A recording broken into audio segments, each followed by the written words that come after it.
Hello everyone, welcome two cube education. आज हमारा 10th की क्लास है।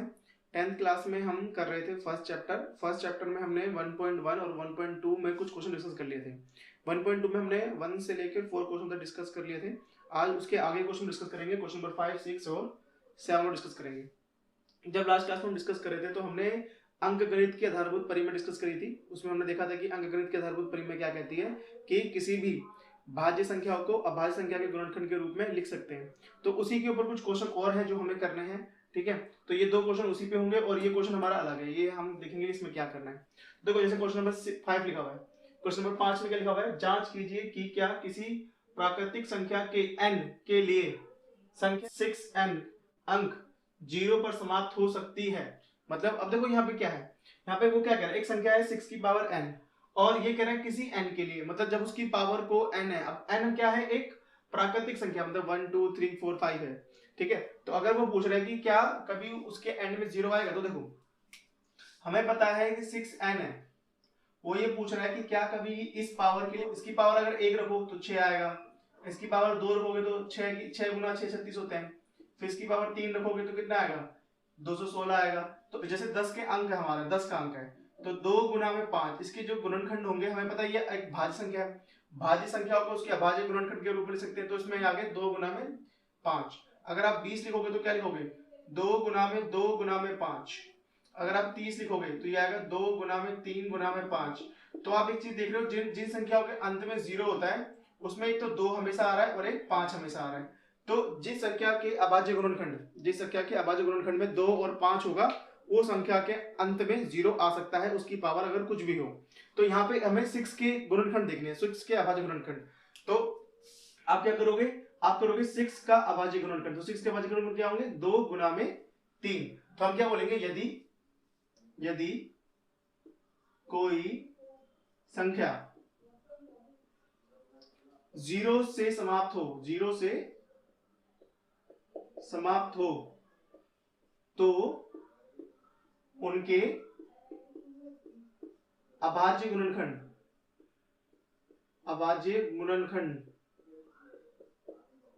में 2 तथा 5 होंगे। सीधी सी बात है। बट यहां पे क्या होगा, यहां तो 2 और 3 है, तो क्या बोलोगे, लेकिन 6 के अभाज्य गुणनखंड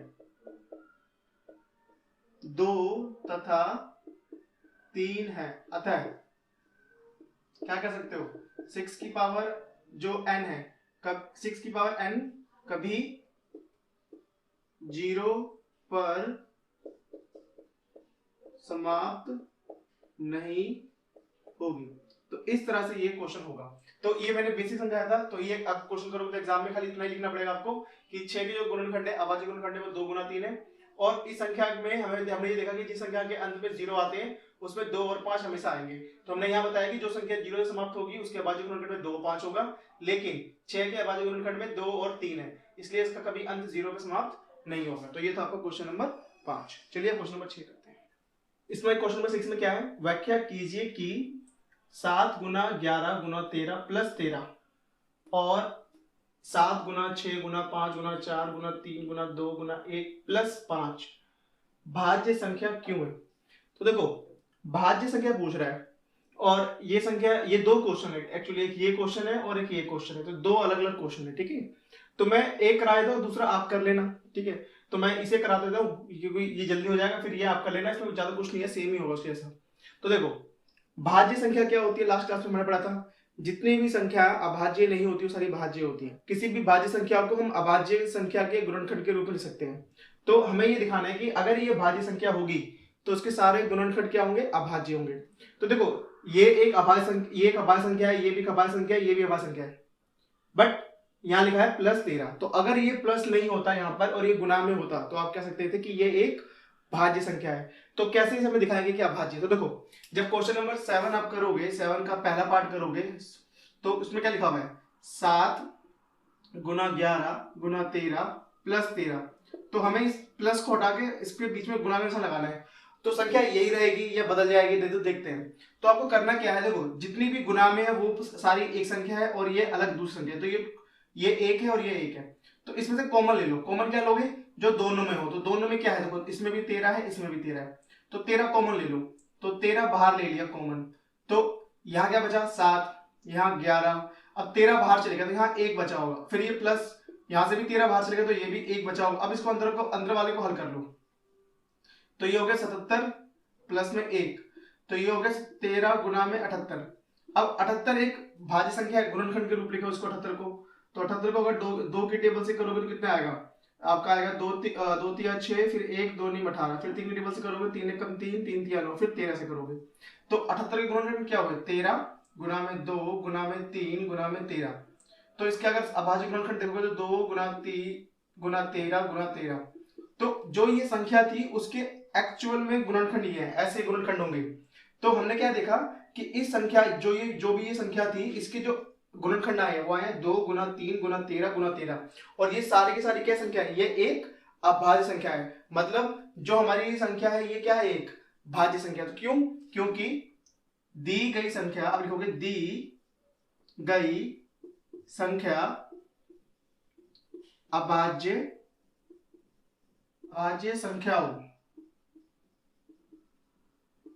संख्याओं के गुणनखंड के रूप में है, अतः यह एक भाज्य संख्या है। तो जो संख्या अभाज्य संख्याओं के गुणनखंड के रूप में होती है, जिसमें सारी संख्या अभाज्य और उसमें गुणनखंड हो, तो वह एक भाज्य संख्या होती है, क्योंकि भाज्य संख्या को ही अभाज्य गुणनखंड के रूप में लिख सकते हैं। तो ये था आपका क्वेश्चन नंबर 6 का पहला पार्ट। अब देखो दूसरा पार्ट है। अब दूसरा पार्ट में देखो यहां से लेकर यहां तक क्या है? मल्टीप्लाई फिर प्लस है। तो यहाँ पे कॉमन क्या लेंगे? जो यहाँ पे होगा, देखो यहाँ पे 5 है और यहाँ पे भी 5 है, तो 5 कॉमन लेने के बाद जो अंदर बचेगा तो ऐसे बचेगा, एक मल्टीप्लाई में और एक प्लस में। तो अंदर वाले जो भी मल्टीप्लाई में उसको मल्टीप्लाई करके उसमें ये 1 प्लस कर देना, और जो संख्या आएगी उसके गुणनखंड कर देना। तो उसमें जो गुणनखंड आएंगे वो सारे के सारे अभाज्य आएंगे, तो हम कह सकते हैं कि वो भी क्या होगी? फिर भाज्य। तो ये मैंने करा दिया, ये आप खुद ट्राई करके देखना, हो जाएगा। अब इस एक्सरसाइज का last question, question number 7। Question number 7 बहुत इजी है, आसान सा क्वेश्चन है, ठीक है। इसमें क्या लिखा हुआ है? किसी खेल के मैदान के चारों ओर एक वृत्ताकार पथ है। तो देखो एक खेल का मैदान है, वृत्ताकार पथ है। सोचो कि ये स्टार्टिंग पॉइंट है, ये आपका ए स्टार्टिंग पॉइंट है, ठीक है। इस मैदान का एक चक्कर लगाने में सोनिया को 18 मिनट लगते हैं। तो सोनिया को कितना मिनट लगता है? सोनिया द्वारा एक चक्कर लगाने में लगा समय कितना है इसका? 18 मिनट। 18 मिनट लगते हैं। तो ये सोनिया को पूरा यहाँ चक्कर लगाने में उसको लगते हैं 18 मिनट। फिर जबकि इसी मैदान को एक चक्कर में रवि को 12 मिनट लगते हैं। तो रवि जो है, रवि द्वारा एक चक्कर लगाने में लगा समय कितना लगता है उसको? 12 मिनट। तो वो जल्दी कर लेता है, ठीक है। तो यहाँ पे अब क्या कहा गया है? मान लीजिए वे दोनों एक ही समय पे चलना आरंभ करते हैं। तो सपोज करो ये आपका एक पॉइंट है, यहां से सोनिया स्टार्ट करती है और यहां से ही रवि स्टार्ट करता है, और ये इसके चक्कर लगाते हैं। तो पहले कौन पहुंचेगा? पहले रवि पहुंचेगा, फिर सोनिया उसकी थोड़ी पीछे रह जाएगी। तो वो ऐसे ही क्या करेंगे? इसके क्या लगाते रहेंगे? चक्कर लगाते रहेंगे। तो वो पूछ रहे हैं कितने समय बाद में पूर्ण दोबारा मिलेंगे। तो ऐसे चक्कर लगाते हुए वो दोबारा कब इस पॉइंट पे आके दोबारा मिलेंगे। तो याद रखना है ऐसे क्वेश्चनों में हमेशा जो जो संख्या होती है उनका एलसीएम निकालना होता है। तो आप इसका और इसका एलसीएम निकाल दो। तो यहां पे आप लिखोगे पुनः प्रारंभिक स्थान पर मिलेंगे। तो क्या करोगे? एलसीएम निकाल देना, किस किस का? 12 और 18 का एलसीएम हमने निकाल सीखा हुआ है। आप इसका एलसीएम निकाल लो। तो अगर आप 12 के गुणनखंड देखोगे 12 के, तो ये हो जाएंगे 2 गुना 2 गुना 3, और 18 के करोगे तो क्या हो जाएगा? 2 गुना 3 गुना 3। तो इसका एलसीएम क्या आएगा? दोनों में हाईएस्ट पावर कितनी है? 2 की 2, तो और 3 की हाईएस्ट पावर कितनी है? 2। तो ये कितना होगा? 2 दूनी 4, 3 तिया 9, तो 4 ने 36 मिनट एक ही बिंदु पे मिलेंगे। तो ये क्वेश्चन था आपका कौन सा? 7वां क्वेश्चन। तो 7वां क्वेश्चन सिंपल एलसीएम वाला क्वेश्चन था। अच्छा ऐसे क्वेश्चन और है, जैसे कि एक कोई रेड लाइट है, रेड लाइट पर कब सारी बत्तियां एक साथ जलेंगी? कि भाई पहली वाली 10 सेकंड में बस जलती है, दूसरी 15 में, इस तरह, तो कब एक साथ जलेंगी, तो उसमें भी ऐसे क्वेश्चन आएगा। बैल वाला क्वेश्चन आता है कि कोई बैल है, 3 बैल बजती हैं, तो एक बैल इतने बजे बजती है, एक बैल इतने बजे बजती है, और दूसरी तीसरी बैल इतने बजे, तो सारी बैल एक साथ कब बजेगी। तो उस सब ऐसे क्वेश्चन में सब में क्या निकालते हैं, एलसीएम निकालते हैं। तो ये थी आपकी एक्सरसाइज कौन सी 1.2। तो उसके हमने लास्ट क्लास में इसलिए के 4 क्वेश्चन कर लिए थे। अगर आपने वो वीडियो नहीं देखी तो मैं ऊपर आई बटन पे क्लिक करके आप वाली वीडियो देख लेना। और बचे हुए क्वेश्चन हमने आज ये कर लिए। अब हम करेंगे एक्सरसाइज 1.4।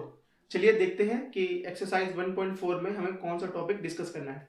तो इसमें जो टॉपिक है वो है परिमेय संख्याओं और उनके दशमलव प्रसारों का पूर्ण भ्रमण। मतलब हम यहाँ पे ये देखेंगे कि जो परिमेय संख्या होती है उनका जो दशमलव प्रसार होता है उसके बारे में हम यहाँ दोबारा डिस्कस करेंगे। तो यहाँ पे आपने क्या लिखा है, परिमेय संख्याओं का दशमलव प्रसार। मतलब परिमेय संख्या क्या होती है, वह संख्या जो p बटा q के रूप में होती है। जो संख्या p बाई q के फॉर्म में होती है तो हम उनको दशमलव में बदल सकते हैं। तो उनके दशमलव कितने तरीके के होते हैं, तो यहाँ पे मैंने लिखा है कि जो दशमलव प्रसार है उसका, परिमेय संख्या का दशमलव जो रूप होता है, जो प्रसार होता है, वो 2 तरह का होता है। एक होता है शांत दशमलव प्रसार और एक होता है अशांत आवर्ती दशमलव प्रसार। तो देखो, एक तो शांत है, एक अशांत आवर्ती है। तो दोनों में अंतर क्या होता है, देखो अगर मेरे पास कोई संख्या लिखी है, जैसे लिखी है मेरे पास कोई संख्या है 217 और इसे मैं 4 से भाग करूं, मतलब ये ऐसे होगा 217/4, ये एक परिमेय संख्या है। तो इसको दशमलव में बदलने के लिए क्या करोगे, आप भाग करोगे। तो मैंने इसको 4 से भाग करा, तो आपने करा 4 पंजे 20, एक आ गया, फिर इसने ये कैरी ले लिया तो 4 चौक 16, फिर एक आ गया दशमलव 0, ठीक है। तो 4 दूनी 8, 2, फिर एक हमने 0 लगा दिया तो 4 पंजे 20। तो हुआ क्या कि ये संख्या का शेषफल कितना आ गया, 0 आ गया, और ये दशमलव कितना आ गया 54.25। तो इस केस में क्या है, तो शांत वाले केस में याद रखना शेषफल 0 बन जाता है। जिस परिमेय संख्या को भाग करने पर हमारा शेषफल 0 आ जाए वो होती है शांत परिमेय संख्या। तो देखो यहाँ शेषफल 0 आ गया। अब सपोज करो यहाँ पे कोई संख्या है, जैसे मेरे पास है एक 10/3 है, तो आप 3 को 10 से भाग करो, तो 3 दिया 9, फिर 1, फिर दशमलव लगाओगे, फिर ये 0, 3 दिया 9, फिर 1, फिर 3, यहाँ पे 0 लगाओगे, 3 दिया 9, फिर 1, फिर ये क्या हो रहा है, ये तो खत्म ही नहीं हो रहा। इसका शेषफल हमेशा क्या आ रहा है, इसका जो शेषफल है, जो इसका शेषफल है कभी क्या नहीं बन रहा, 0 कभी नहीं बन रहा। यहाँ पे देखो हमेशा बार बार एक शेषफल बच रहा है। तो जिसमें शेषफल 0 कभी ना बने, जिसमें कभी शेषफल 0 ना बने, और आवर्ती, देखो यहाँ पे आवर्ती का मतलब क्या है, रिपीट हो रहा है, देखो ये खत्म नहीं होगा, मतलब ये संख्या बार बार आ रही है। तो मतलब अगर आप 10/3 को इसका दशमलव रूप लिखोगे तो 3.333 ऐसे लिखते जाएगा और ये कभी खत्म नहीं होगा। तो अशांत क्यों है, अशांत क्यों, क्योंकि ये कभी भाग खत्म नहीं होगा इसका, कभी इसका शेषफल 0 नहीं आएगा, इसलिए ये अशांत। आवर्ती क्यों, क्योंकि एक संख्या बार बार, तो हमने 9th में पढ़ा था कि इसके ऊपर बार लगा दो तो ये आपका उस नंबर पे दिखाता है कि ये कितनी बार रिपीट हो रहा है। तो हमने देखा ये पहले कि शांत दशमलव प्रसार क्या होता है, ऐसा परिमेय संख्या जिसका शेषफल 0 आ जाए भाग करने पर, तो वो शांत दशमलव प्रसार होता है। ऐसी परिमेय संख्या जिसका शेषफल कभी 0 ना आए, वो होता है अशांत आवर्ती, क्योंकि वो रिपीट कर रहा है। तो ये सबसे पहले हमें पता होना चाहिए। तो आज हम डिस्कस करने वाले हैं, आज हम ये दोनों डिस्कस करने वाले हैं कि परिमेय संख्या में हम पहले भाग करते हैं फिर देखते हैं। अगर हमें कोई ऐसा तरीका पता लग जाए जिसे हम बिना भाग करे बता सके कि ये एक शांत है या अशांत आवर्ती है, तो इसमें मैंने एक नोट लिखा हुआ है, ये नोट ही इस क्वेश्चन के आपको जवाब दे देगा। तो क्या लिखा है, मान लीजिए PQ एक परिमेय संख्या, जैसे ये PQ परिमेय संख्या है, जहां PQ सहभाज्य, अब यहाँ पे एक वर्ड आया सहभाज्य, तो सह अभाज्य का मतलब होता है जिसका HCF 1 हो, मतलब यहाँ पे जो P और Q है इनका HCF कितना है, 1 है। तो सहभाज्य क्या होती है, जिनका HCF कितना 1 हो। तो यहाँ इनका HCF 1 होना चाहिए, मतलब इनमें कुछ भी कॉमन नहीं होना चाहिए। जिसका दशमलव प्रसार शांत है, तो हमें ये कह रहा है कि अगर इसका दशमलव प्रसार शांत है तो क्या होगा, तब Q का अभाज्य गुणनखंड 2 की पावर n 5 की पावर m के रूप में होगा, जहां n कोई धनात्मक पूर्णांक है। तो ये कह रहा है कि अगर ये परिमेय संख्या दशमलव प्रसार शांत है तो इसका Q किस रूप में होना चाहिए, इसका Q के अभाज्य गुणनखंड 2 और 5 के रूप में होने चाहिए। तो हमारा कहने का मतलब यह है कि अगर PQ शांत है, अगर P और Q कैसा है, शांत दशमलव शांत है, तो इसका मतलब जो Q है वो ऐसा होगा 2n 5m। इसका मतलब उसके जो गुणनखंड है उसमें खाली 2 और 5 होंगे। पावर का मतलब ये है कि कितनी बार भी आ सकते हैं वो, 1 बार 2 बार, या ये भी कितनी बार भी आ सकता है। तो जिसके गुणनखंड में, जिसे हम अंश और हर कहते हैं, हर में नीचे जिसके 2 और 5 होंगे वो कैसा होगा, वो एक शांत परिमेय जिसका दशमलव प्रसार कैसा होगा, दशमलव प्रसार होगा शांत। ठीक है, तो ये नोट था, तो इसी नोट पे आपकी एक्सरसाइज 1.4 हो जाएगी। तो ये क्वेश्चन नंबर 1 है, क्वेश्चन नंबर 2 मैंने यहाँ लिखा है। ठीक है, तो पहले क्वेश्चन नंबर 1 पढ़ते हैं क्या लिखा हुआ है। तो यहाँ लिखा है बिना लंबी विभाजन प्रक्रिया किए बताइए कि निम्नलिखित परिमेय संख्या के दशमलव प्रसार शांत है या अशांत आवर्ती। अभी देखो यहाँ पे से साफ बना कर दिया, हमें विभाजन नहीं करनी, लंबी विभाजन नहीं करनी। तो लंबी विभाजन नहीं करनी तो हमें क्या करना है, हमें बोल रहा है कि बताओ कि ये शांत है कि अशांत आवर्ती है। तो मैंने क्या बोला, हम इसके ये अंश है, ये हर है, तो ये क्यू है, तो क्यू के गुणनखंड करते हैं, अभाज्य गुणनखंड। कैसे गुणनखंड, अभाज्य गुणनखंड। तो अगर 2 और 5 आएगा तो शांत है, नहीं तो नहीं है। तो आप 3 1 2 5 के गुणनखंड करो, तो 5 के टेबल से करोगे, 5 6 30, 2 कैरी, एक कैरी आ गया, 5 दूनी 10, 5 25, फिर 5 से करोगे, फिर ये आ जाएगा 125, फिर 5 से करोगे 25, फिर 5 से करोगे 5, फिर 5 से करोगे 1। तो इसके जो गुणनखंड है वो क्या है, 3 बट्टे में 3 1 2 5 कितनी बार, 1 2 3 4 5।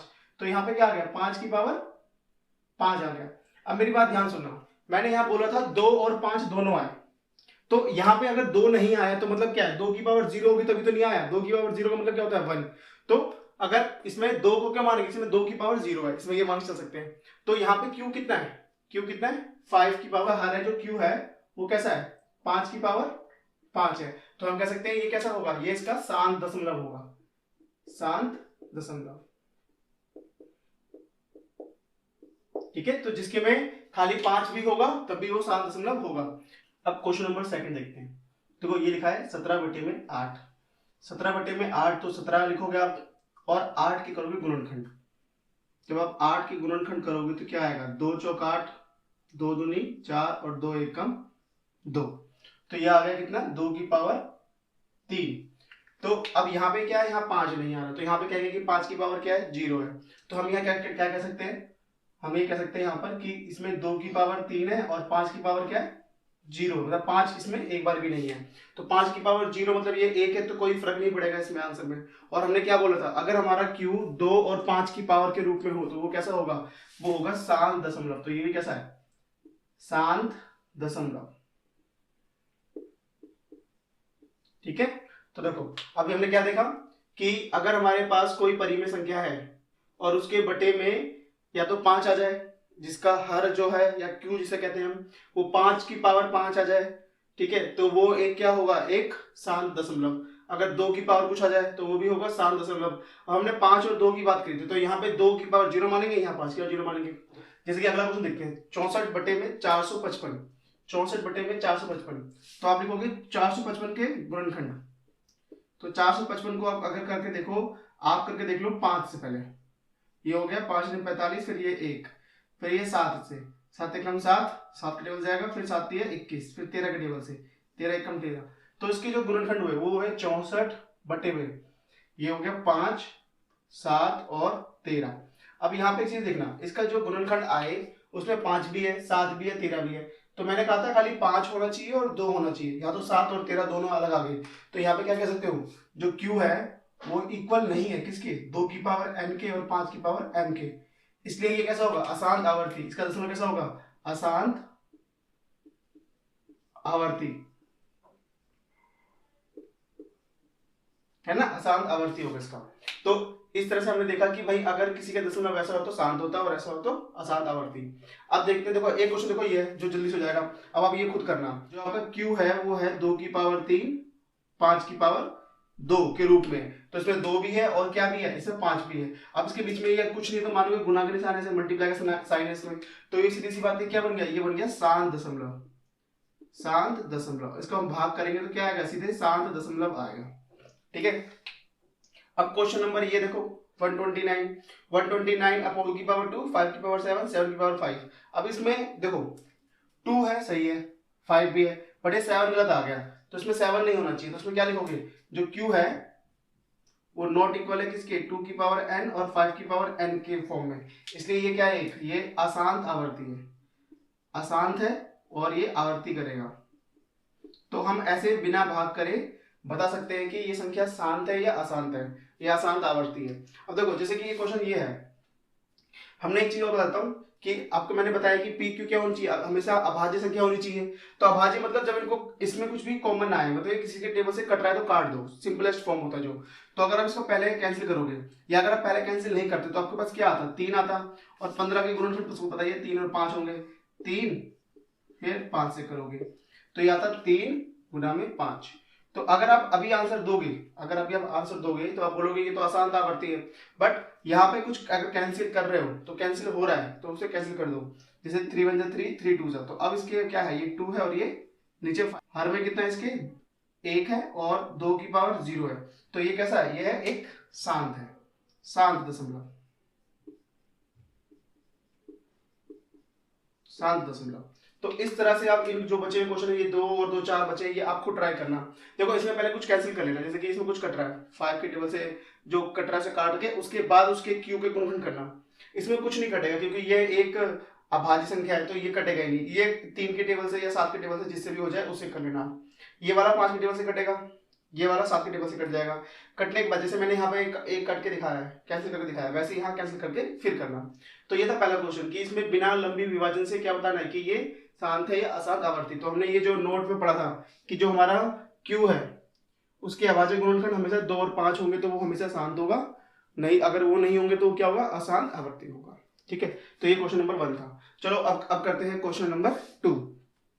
क्वेश्चन नंबर 2 में लिखा है ऊपर दिए गए प्रश्न, अब देखो ये क्वेश्चन नंबर 2 है तो क्वेश्चन नंबर 1 और 2 इसके नीचे वाला क्वेश्चन है, मतलब ये इसके नीचे है, तो ये कह रहा है कि ऊपर मतलब क्वेश्चन नंबर 1 की बात कर रहा है, ऊपर दिए गए प्रश्न में परिमेय संख्याओं के दशमलव प्रसारों को लिखिए जो शांत है। मतलब जैसे मैंने क्वेश्चन नंबर 1 से लेकर कितने तक 10 क्वेश्चन है, तो इसने बोला जो इसमें शांत है, जो शांत परिमेय संख्या आई है जिनका दशमलव शांत आया उनका दशमलव रूप में लिख के दिखाओ, अब दशमलव में लिख के दिखाओ।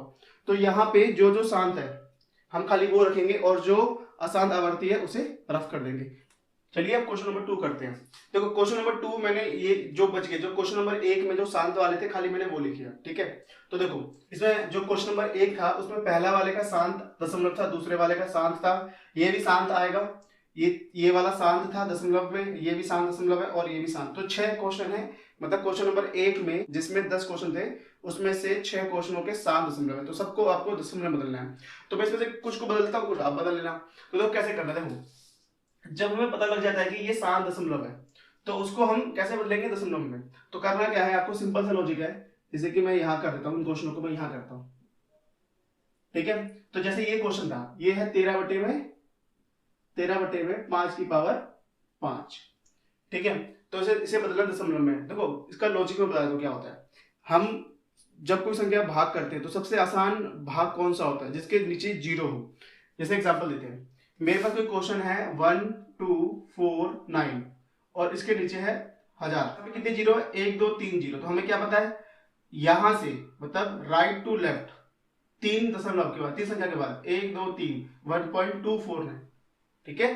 तो इस तरह से आप आसानी से क्या करते हो, आराम से डिवाइड कर देते हो, अगर नीचे क्या हो 1000 हो या 100 हो, ठीक है, तो वो हो जाता है, तो आप आराम से कर सकते हैं इसको। अब देखो इधर इन क्वेश्चनों में क्या करना है, इन क्वेश्चन में वही करना है। अब यहाँ पे 5 की पावर 5 है, तो हम देखते हैं अगर मेरे पास नीचे खाली 5 होता तो 5 को 10 कैसे बनाओगे, उसको 2 से मल्टीप्लाई करके। तो आपके पास जितने 5 है उतने 2 चाहिए होंगे आपको, मतलब यहाँ 5 की पावर 5 है तो यहाँ पे आपको 2 की पावर 5 चाहिए होगा। कैसे, देखो तो क्या करोगे आप, ऊपर 2 की पावर 5 से मल्टीप्लाई करोगे, नीचे भी 2 की पावर 5 से मल्टीप्लाई करोगे, तो ये आ जाएगा 13 और 2 की पावर 5 कितना होता है, 2 दूनी 4 4 दूनी 8 8 दूनी 16 16 दूनी 32, तो 32 आ गए ऊपर। और नीचे क्या करना, आपने एक घात वाला नियम पढ़ा हुआ है। घात वाला नियम क्या होता है, अगर घाते सेम है तो नीचे गुणा कर दो, 2 पंजे 10 हो गए और उसके बाद कितनी आ गई 5 आ गई, और फिर क्या हुआ इसको गुणा कर दोगे तो 13 दूनी 26 26 का 6, फिर 13 3 39 और 2 41 41 और दशमलव इसमें कितने जीरो आ गई 5 जीरो, 5 के बाद दशमलव लगा दो, तो 3 संख्या आपके पास है, 2 संख्या आपने और लगा दी जीरो और फिर दशमलव और फिर क्या लगा दिया 0 इक्वल्स टू दिस। तो इसका जो दशमलव रूप है वो इसका दशमलव रूप ये है, और बिना भाग करे आपने क्या कर दिया, इसको दशमलव में बदल दिया। अब देखते हैं इस क्वेश्चन को दशमलव कैसे बदलेंगे। तो ये मैंने पहला क्वेश्चन दशमलव बदला जो शांत था, अब दूसरा बदलते हैं। दूसरा है 17 बटे में 2 की पावर 3 है, 17 बटे में 2 की पावर 3 है, 2 की पावर 3 है। तो अब इसमें क्या करोगे, अब इसमें क्या करोगे भाई, इसमें 2 है 5 नहीं है, तो उतनी 5 लिया और जितने 2 है, तो यहाँ पे 5 की पावर 3 से और यहाँ भी 5 की पावर 3 से मल्टीप्लाई कर दो।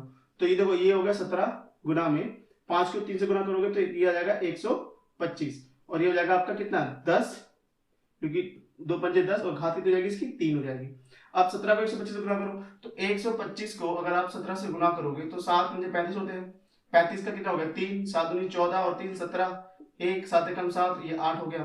फिर इसको करोगे 5 2 1 तो ये आ गया 5 7 5 12 11 और ये आ गया 2125 2125।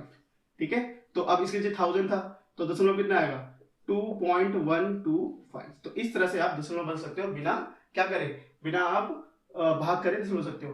अब एक क्वेश्चन ये कर लेते हैं ये वाला। ठीक है, ये क्वेश्चन नंबर कौन सा है, ये क्वेश्चन नंबर 6। तो ये है 23 अपॉन में 2 की पावर 3 5 की पावर 2। अब ऊपर वाले दो क्वेश्चन में क्या था, यहाँ 5 था तो 2 लिया, यहाँ 2 था तो 5 लिया है। अब यहाँ पे दोनों है तो क्या किसी को नहीं लेके आए, बट एक चीज ध्यान देना दोनों की घात एक जैसी होनी चाहिए। जैसे यहाँ 2 की पावर 3 है, यहाँ 5 की पावर कितनी है 5 की पावर 2 है।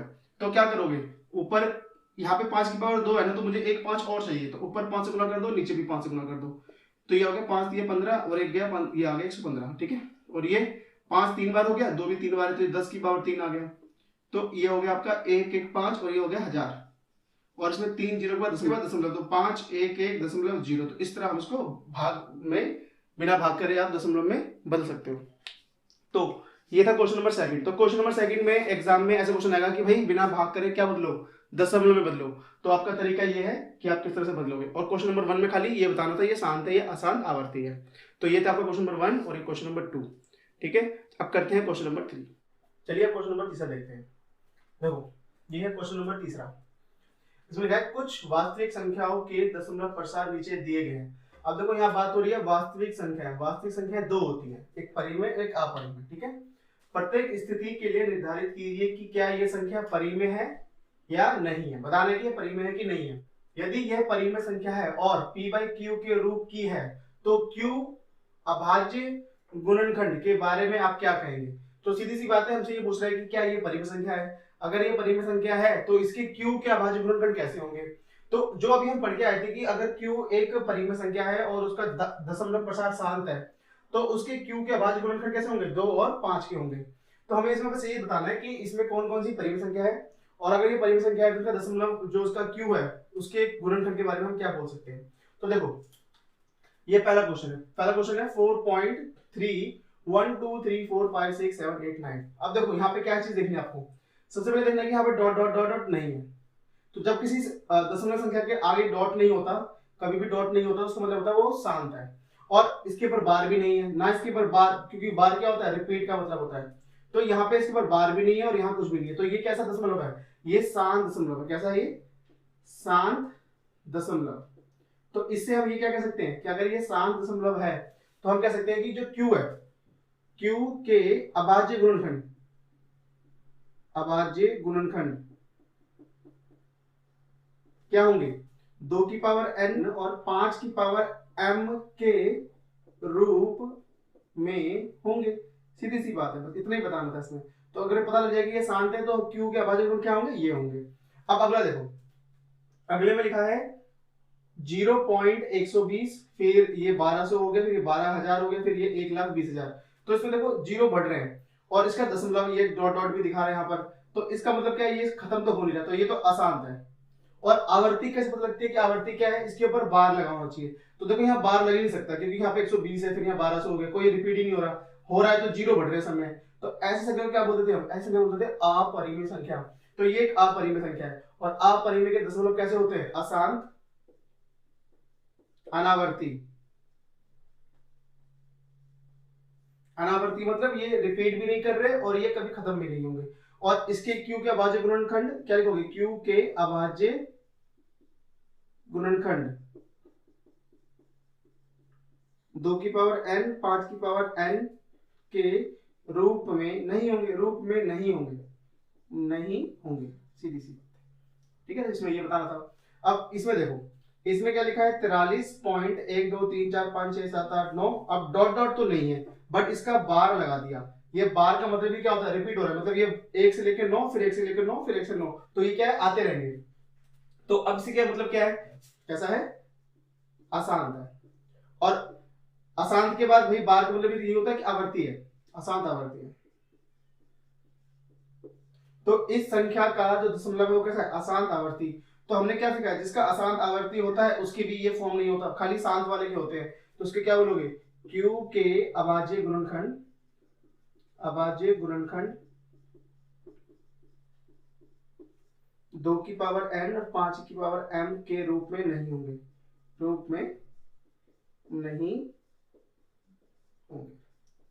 ठीक है, तो हमें इसमें ये बताना था कि ये दशमलव प्रसार कैसे हैं, शांत या अशांत है, और इसे बताने का अगर इसके अभाज्य गुणनखंड है, अगर ये परिमेय संख्या है तो इसमें इसके अभाज्य गुणनखंड कैसे होंगे। तो इसमें कौन सी परिमेय थी, एक तो इसमें ये परिमेय है और ये परिमेय, क्योंकि परिमेय के दो दशमलव होते हैं, एक शांत और एक अशांत आवर्ती। ये कौन सा था, ये अपरिमेय था। ठीक है, तो इससे हमने बता दिया कि भाई इसमें q का रूप क्या हो सकता है, तो वो हमारा क्वेश्चन नंबर 30 बताइए। तो हमने क्वेश्चन नंबर आज फर्स्ट डिस्कस कर लिया, क्वेश्चन नंबर सेकंड भी और क्वेश्चन नंबर थर्ड भी। अब आपका एक्सरसाइज 1.4 पूरी कंप्लीट होगी। आप घर पे जो बचे हुए क्वेश्चन है वो खुद कर लेना और उदाहरण कर लेना, जिससे आपके हो जाएगा। और इससे पहले हमने एक्सरसाइज 1.2 के कुछ क्वेश्चन जो बचे थे 5, 6, 7 वो डिस्कस करे थे, तो वो आप भी प्रैक्टिस कर लेना। तो इससे आपकी अब तक हमारी जो एक्सरसाइज 1.1, 1.2 और 1.4 कंप्लीट होगी। 1.3 हम करेंगे नेक्स्ट क्लास में। उस एग्जाम में हमेशा 3 या 4 मार्क्स का क्वेश्चन आता है, तो हम उसे नेक्स्ट क्लास में करेंगे।